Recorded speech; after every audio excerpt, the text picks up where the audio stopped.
I've always enjoyed making pictures. I like the people that I'm around. I like the actors, the actresses, the grips, the electricians.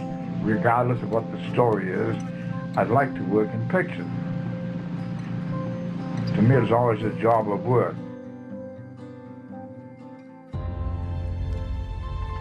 Filmmakers of the highest order made cinema the dominant art form of the 20th century. They moved millions, elevated ideas, wrote history with light and shadow. One such director, Orson Welles, said that he learned the power of cinema, of what it could do and what it could say, from the old masters, by which he meant John Ford, John Ford, and John Ford. I'm a hard-nosed director. I get a script, if I like it, I'll do it. If I don't like it, I'll turn it down. But Jesus Christ, I'm not carrying messages or anything. Meet John Ford, the winner of 4 Academy Awards for Best Director, the most for any one filmmaker. The Informer, The Grapes of Wrath, How Green Was My Valley, The Quiet Man. As a commander in the United States Navy Reserve, he earned 2 additional Academy Awards for documentaries made during World War II, one actually shot during the Battle of Midway. Yes, this really happened.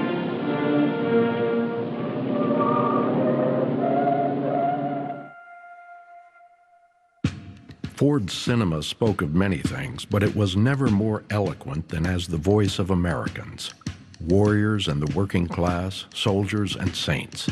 He told of the truth in legends and painted portraits of the oppressed and those left behind in the parades of victory.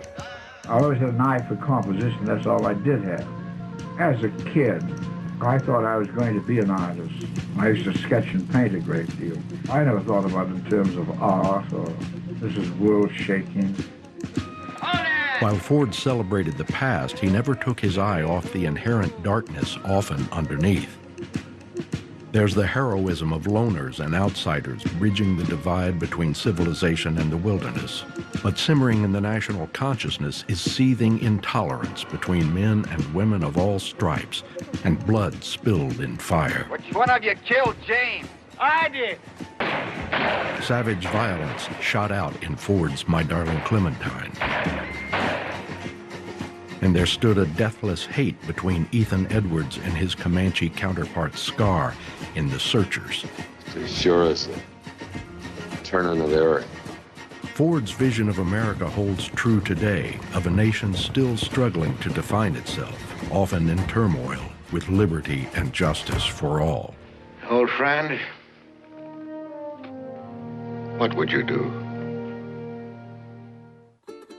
I was always a great student, avid reader of Americana.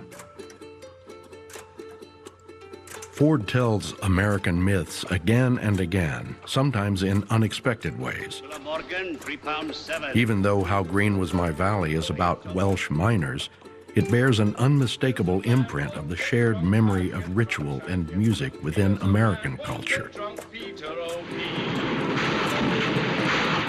In films such as Fort Apache and They Were Expendable, he finds greater truths in stories about glory in defeat, not victory.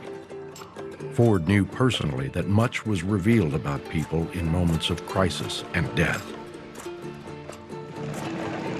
The canvas was American history, but there was a simplicity to Ford's films that expressed complex emotions of characters trying to make sense of their place within epochs.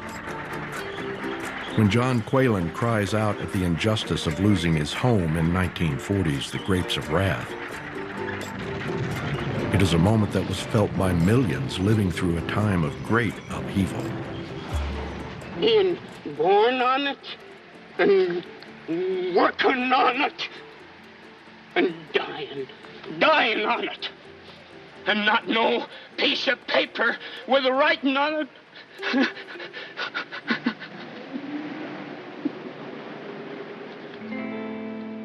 Wrongfully accused Sergeant Rutledge, played by Woody Strode, puts his faith in a proud and storied American institution that may or may not be faithful to him. Sergeant Rutledge, how do you plead? Not guilty to both charges, sir. And in The Searchers, unspoken longings are revealed in a tender, private moment without a word of dialogue between Ethan Edwards and his brother's wife. I have no personal feelings about pictures. If the script is good, I'd do a picture about anybody. Ford was considered to be one of the top directors to ever come out of Hollywood. He was respected and envied by peers, hailed by critics, and succeeded at the box office. But it's not easy to conclude what Ford thought of himself. Was he just a director of westerns, as he famously said to a collection of fellow filmmakers in 1950? Or was he something more akin to the sensitive artist, a poet with a movie camera? Jesus, you can really ask some jawbreakers, for Christ's sake. I'm getting bored as hell with this. John Ford was a man of deep private emotions and convictions, but loath to let anyone know it. In She Wore a Yellow Ribbon, John Wayne's Nathan Brittles, a proud officer in the United States Cavalry, says goodbye to the only life he's ever known. He bows out by the book, stoic and formal, but bestows upon the moment a reflection of his true nature. To Captain Brittles, lest we forget.